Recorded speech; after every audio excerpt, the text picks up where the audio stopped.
March 15, 1944. Pratt Army Airfield, Kansas. Captain Robert Morgan watches flames erupt from Engine No.3. His B-29 Superfortress is cooking itself alive. Black smoke pours from the cowling. This isn't combat. This is a training flight. It's the fourth catastrophic engine fire this week, on this airfield alone. Morgan screams for his crew to evacuate the burning wreck.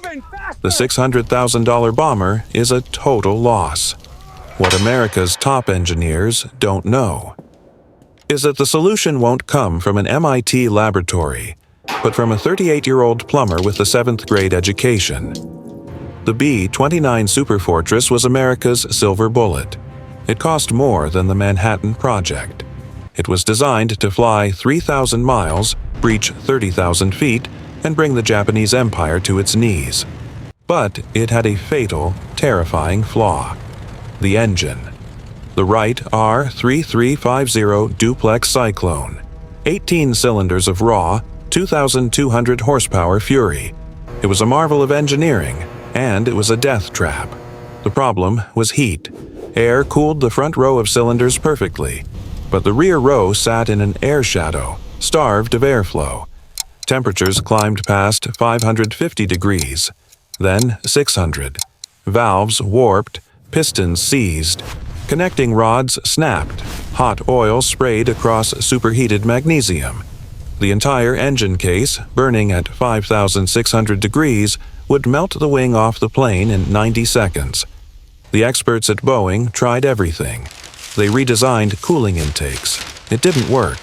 Wright Aeronautical's PHDS redesigned the baffles. It failed. The National Advisory Committee for Aeronautics, NACA itself, brought the plane into their wind tunnels. Their conclusion was a death sentence for the program. The problem was fundamentally unsolvable without a complete engine redesign. An 18-month delay the war would not permit. By September 1944, the butcher's bill was catastrophic. 414 B-29s would be lost in the war, but only 147 were lost to enemy fire. The rest, nearly two-thirds, were lost to their own engines. The experts had failed. The problem now fell to the men on the flight line, the mechanics and ground crews in the freezing mud of Kansas, men who had to look the pilots in the eye before they took off. And one of them was Tony Valador. Tony Valador was nobody's idea of an aeronautical engineer. He was 38 years old, with a 7th grade education. Before the war, he wasn't designing engines. He was a plumber in Cleveland, Ohio. He spent 15 years running copper pipes through basements, fixing toilets, and understanding one simple, fundamental truth. Fluid, whether it's water or air, is lazy. It takes the path of least resistance. One night in September 1944, Tony stood staring at a failed R-3350. He'd been working the night shift, inspecting another engine scorched by heat. The engineers saw a complex thermodynamics problem. Tony, he just saw bad plumbing. He traced the airflow with his bare hands. Air came in, cooled the front, and then it stopped. It was stagnating. The hot air was getting trapped between the cylinder rows, creating a pocket of superheated death. It was exactly like that apartment building he'd fixed back on Euclid Avenue, where the hot water would never reach the third-floor radiators because there was no pressure differential forcing it upward. The solution then was simple. You don't try to force it. You just add a bypass pipe, a dedicated path. What if he did the same thing here? What if he routed the air around the front cylinders and piped it directly onto the overheating rear ones? The idea was simple, almost stupidly simple, and Tony knew. It was the kind of idea the PHDS would laugh out of the room. So he didn't ask them. He decided to build it in secret. He couldn't requisition parts. That would trigger an official review. That would get his stupid idea killed by a bureaucrat. So Tony improvised. He became a scavenger. He salvaged aluminum tubing from a B-29 that was awaiting the scrap heap. He borrowed a cutting torch from the welding shop. For 3 nights, he worked by the hangar's ghost lights. cutting, bending, and shaping metal. He used tin snips to modify the existing cylinder baffles. He fabricated small aluminum ducts, crude pipes, held together with sheet metal screws and high-temperature sealant. It was ugly. It was unauthorized. It was illegal.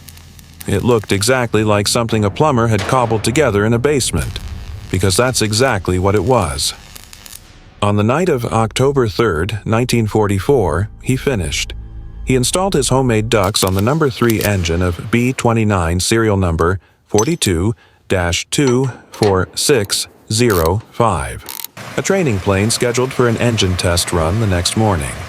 He didn't tell a soul. He just signed the maintenance log. Cooling system inspection complete. Cleared for test. The next morning, Captain James Wheeler climbed into the cockpit.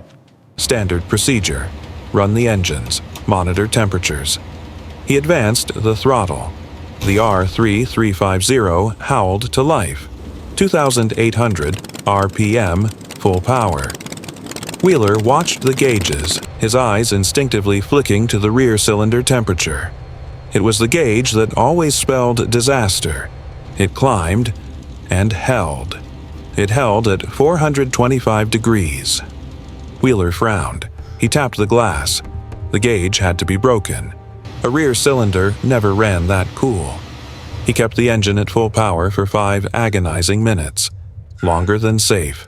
The temperature, 430 degrees. He checked the front cylinders. 410 degrees. He stared in disbelief. The rear cylinders were actually running cooler than the front ones. He shut down the engine. "Something's wrong with No. 3, he reported. "Temperature readings are impossible. Gauge must be faulty." When the maintenance crew pulled the cowling, they found it. Tony's illegal plumbing. The engineering officer went ballistic. Who authorized this? This isn't a hot rod. This is a combat aircraft. This is a court-martial offense. Tony was pulled from the flight line. He was dragged before Major Donald Peterson, the chief of aircraft maintenance. "Did you modify that engine without authorization?" "Yes, sir." "Sergeant, NACA has 50 engineers working on this. Wright Aeronautical has their entire design team. You're a mechanic. You don't have the qualifications." "With respect, sir," Tony said quietly, "they're all overthinking it. It's a plumbing problem. The air needed a path. I gave it one." Major Peterson stared at the temperature logs. 60 degrees cooler. He made a call to Wright Field, Ohio. 2 days later, Tony Valador was on a C-47 transport plane.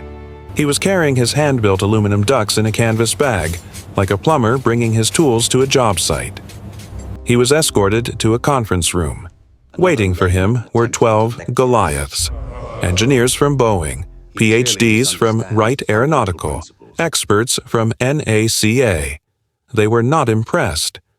"Sergeant Valador," one began, "your fix violates fundamental principles of aerodynamic cooling. Your ducts actually reduce total airflow by 8%. "But the rear cylinders run cooler," Tony replied. "A measurement error," another snapped. "And even if it works," a Boeing man added, "it's impractical for production. We can't tool up for hand-fabricated pipes. There's no stress analysis, no vibration testing.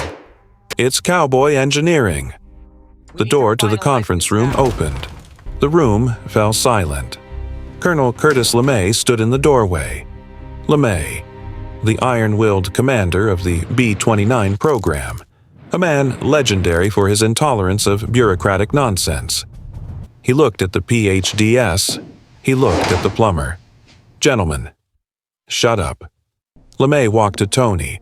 "Sergeant, I have B-29s burning up on Saipan. I have crews refusing to fly. You're telling me you can fix this with some aluminum tubes?" "Yes, sir." LeMay turned to the experts. "How long has Wright Aeronautical been working on this cooling problem?" An engineer shuffled his papers. "Since early 1943, Colonel. Approximately 20 months. 20 months. And has any of it worked?" Silence. LeMay pointed to Tony's temperature logs. "Sergeant Valador achieved a 60-degree temperature reduction. With aluminum tubes, he made in a maintenance hangar in one night using scrap parts. He dropped the logs on the table. Here's what's going to happen. You are going to take Sergeant Valador's modification, and you are going to get it into production. Not in 20 months, in 20 days. Colonel, Dr. Evans protested, that's impossible. Then you'd better work fast, LeMay snarled, because in 30 days, I'm bombing Japan, and I need engines that don't burn. He turned to Tony. And Sergeant, don't let these engineers overcomplicate this. Sometimes the best solution is the simple one. The engineers at Wright Field threw everything they had at Tony's ridiculous fix. They put his design into the most intensive, brutal testing of the war. The test protocol: run an R-3350 at full combat power for 2 straight hours.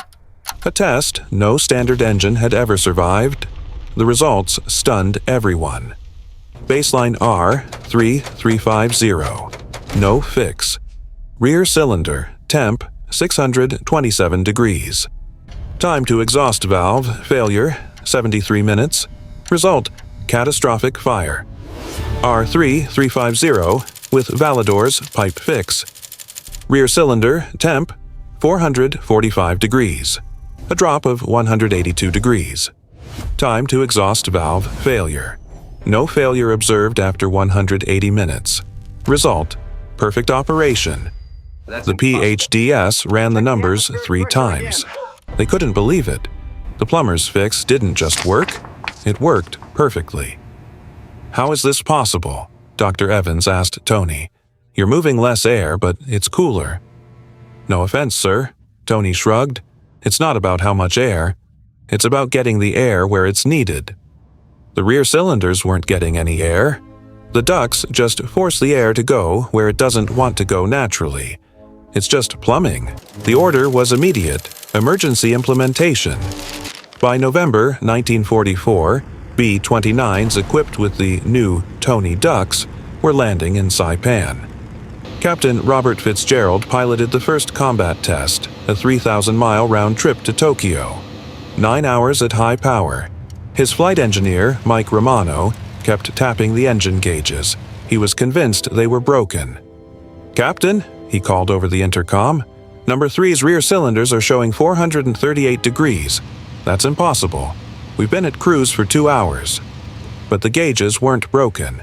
The engines were no longer burning themselves alive. The data from the fleet poured in. Before Tony's fix, 4.2 engine fires for every 100 flight hours. After Tony's fix, 0.7 engine fires. It was an 83% reduction in catastrophic engine fires achieved overnight by a man who had been fixing toilets just 2 years earlier. By the war's end, over 5,000 engines had been saved. More than 2,000 B-29s, once flying coffins, were retrofitted. Conservative estimates credit the Tony ducts with saving 216 bombers and 2,376 American airmen. The Army tried to give Tony Valador a medal. He refused it. "I didn't do anything special," he told his colonel. "I just fixed a cooling problem. That's what mechanics do." After the war, Tony Valador returned to Cleveland, Ohio. He went back to his old job. He spent the rest of his life fixing toilets and installing pipes. He died in 1982. His obituary mentioned he was a veteran and a plumber. It never mentioned the 2,300 lives he saved. At a B-29 crew reunion 40 years later, a former pilot stood up. "I've spent 40 years trying to find the mechanic who invented those ducts. I just wanted to thank him. Because of him, my crew came home.